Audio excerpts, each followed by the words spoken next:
شروع کرتا ہوں اللہ رب ذوالجلال کے بابرکت نام سے جو بڑا مہربان نہایت رحم والا ہے۔ وہ اللہ جو تمام دنیا کے انسانوں کے حالوں کو بخوبی جانتا ہے۔ پیارے دوستو، السلام علیکم ورحمۃ اللہ وبرکاتہ۔ سب سے پہلے آپ سب دوستوں کو اپنے یوٹیوب چینل پیارا اسلام کہانیاں 10 پوائنٹ پر خوش آمدید کہتا ہوں۔ آپ سب کا استقبال کرتا ہوں اس امید کے ساتھ کہ آپ اور آپ کے پیارے سب خیریت سے ہوں گے۔ پیارے دوستو، آج ہم آپ کے سامنے ذکر کریں گے اس مہلک گناہ کا جس کو زنا کہتے ہیں۔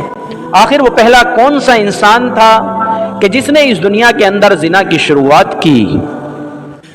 آئیے شروع کرتے ہیں اس واقعے کو، مگر اس سے پہلے آپ سے گزارش ہے کہ اگر ابھی تک آپ نے ہمارے یوٹیوب چینل سبسکرائب نہیں کیا ہے تو اسے سبسکرائب کریں اور بیل کے بٹن کو دبا کر آل پر ضرور سلیکٹ کریں تاکہ ہمارا آنے والا ہر واقعہ سب سے پہلے میرے دوستو آپ تک پہنچ جائے اور ہم سب کے ایمان میں تازگی پیدا ہو۔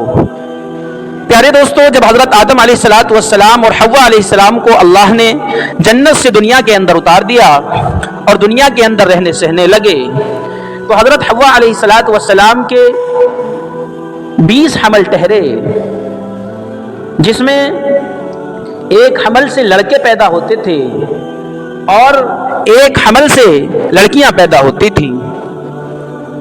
تو اس زمانے میں کوئی انسان تو تھا نہیں ان کے علاوہ۔ ایسے وقت میں اللہ تبارک و تعالی نے جو ترتیب حضرت آدم علیہ السلام کے لیے رکھی، کیونکہ یہ شریعت جو آج موجود ہے اس وقت یہ شریعت نہیں تھی، تو پہلے حمل سے جو لڑکیاں پیدا ہوتی ان کی شادی دوسرے حمل والے لڑکوں کے ساتھ کر دی جاتی تھی۔ اسی طرح حضرت آدم علیہ السلام کے یہاں پر ایک بیٹا قابیل نام کا پیدا ہوا، جبکہ چھوٹے کا نام حابیل تھا۔ یہ دو لڑکے جب حضرت آدم علیہ السلام کے یہاں ہوئے تو حضرت آدم علیہ السلام نے اپنے طریقے کے مطابق دونوں کی شادی طے کر دی۔ حضرت آدم علیہ السلام کے ایک بیٹی گوری تھی اور ایک کالی تھی۔ جو بیٹی گوری تھی اس کی شادی حابیل سے طے کر دی گئی اور جو بیٹی کالی تھی اس کی شادی بڑے بیٹے قابیل سے طے کر دی گئی۔ قابیل جو بڑا بیٹا تھا وہ کہنے لگا کہ میں تو کالی سے شادی نہیں کروں گا، بلکہ میرا نکاح تو آپ چھوٹی بیٹی سے کریں جو کہ گوری تھی۔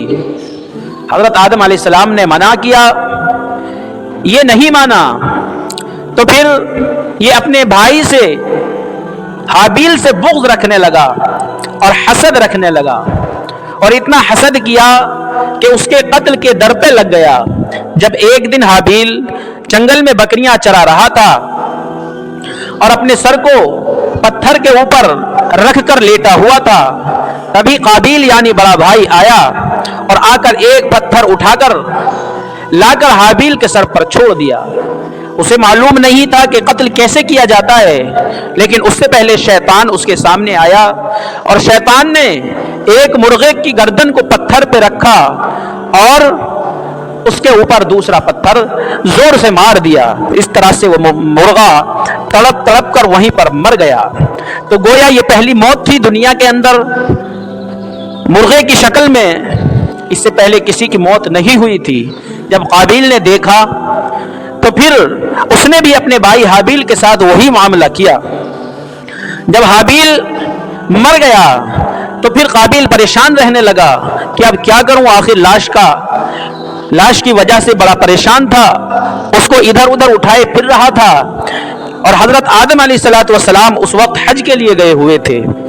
ایسے وقت میں شیطان پھر سامنے آیا اور اس نے سامنے آ کر کہا کہ دیکھو وہ سامنے جو 2 کوے بیٹھے ہوئے ہیں ان کو دیکھو کہ کیا کرتے ہیں۔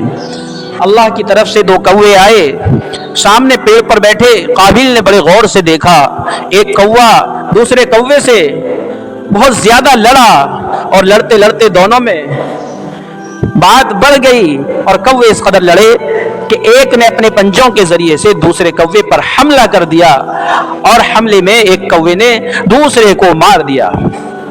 جب وہ مر گیا تو پھر کوے نے جس نے مارا تھا اس نے زمین کھودی اور اس کی لاش کو कौवे को जो मर गया था उसको अपनी चोंच में पकड़ कर लाकर एक गड्ढा खोदा और खोदने के बाद में उसके अंदर ढकेल दिया और ऊपर से मिट्टी से चोंच से बराबर कर दिया। जब ये चीज सामने आ गई तो काबिल देख रहा था, काबिल समझ गया कि क्या करना चाहिए। बिलाखिर उसने ऐसा ही किया, मगर परेशानी तो बढ़ रही थी कि आखिर ये मुझसे क्या हुआ। नदामत थी, अफसोस था, परेशान जहन को लेकर घूम रहा था। बिलाखिर शैतान आया और पूछा कि भाई बता कैसे परेशान है। तो काबिल ने बताया कि मैं इस तरह से परेशान हूँ। शैतान ने कहा अच्छा चल मेरे साथ चल। वो उसको एक बस्ती में ले गया जहां पर हजरत आदम अलैहिस्सलाम की नस्ल आबाद थी। उलमा ने लिखा है कि उस वक्त हजरत आदम अलैहिस्सलाम की नस्ल की तादाद तकरीबन 40,000 हो चुकी थी और साल दर साल हमल ठहरते और औलाद और नस्ल बढ़ती चली जा रही थी। बिलाखिर काबिल शैतान के साथ चला गया और शैतान ने उसे मूर्तियों को पूजना सिखाया, गाना बजाना सिखाया, आग की परस्तिश करना सिखाई। और उधर हजरत आदम अलैहिस्सलाम अपने हज से जब वापस आए तो उनको वाक़े की इत्तिला दी गई। अल्लाह तबारक व तआला की तरफ से इत्तिला मिलना था। आप रंजीदा रहने लगे, गम से निढाल हो गए, परेशान हाल रहने लगे, अल्लाह की इबादत करते थे और अल्लाह ही से अपने हाल को बयान करते थे। बिलाखिर अल्लाह तबारक व तआला ने आपको एक अजीम नबी हजरत शीस अलैहिस्सलाम की पैदाइश की खुशखबरी सुनाई, बशारत दी और आपके यहाँ पर हजरत शीस अलैहिस्सलाम की पैदाइश हुई। जब हजरत शीस अलैहिस्सलाम जवान हुए तो अल्लाह तबारक व तआला ने उनको पैगंबरी के लिए चुना और हजरत आदम अलैहिस्सलाम की वो कौम, वो नस्ल जो 40,000 के तकरीबन आबादी थी, उसके अंदर हजरत शीस अलैहिस्सलाम को नबी बनाकर भेजा।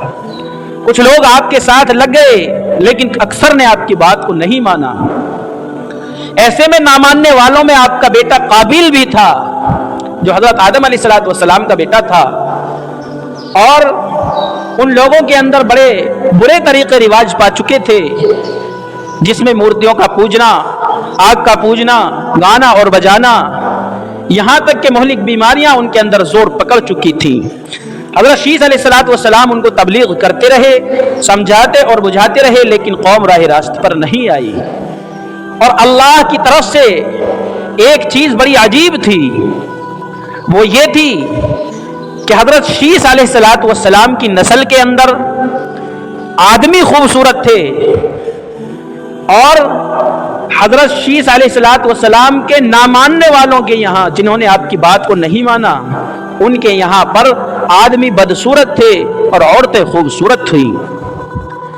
ऐसे हाल में उन्होंने अपना एक दिन मुकर्रर किया हुआ था जो 40,000 तकरीबन आबादी थी, और उस एक दिन में वो अपने यहाँ पर जंगलों को निकल जाते और वहाँ जाकर ईद की तरह से अपना त्योहार मनाते, गाते और बजाते, और वहाँ पर जो है नाच गाना और अय्याशी में जाकर पड़ जाते, जिसमें उनकी औरतें अधनंगा लिबास पहना करती थी और उरिया तरीके से एक फहाशी को जन्म देती थी। और ये दिन ऐसा था कि वहाँ पर उस दिन के अंदर जिनाकारी उनके यहाँ आम हुआ करती थी। ऐसे वक्त में एक आदमी हजरत शीस अलैहिस्सलाम के मानने वाला उनके उस त्योहार को देखने के लिए चुपके से निकल गया।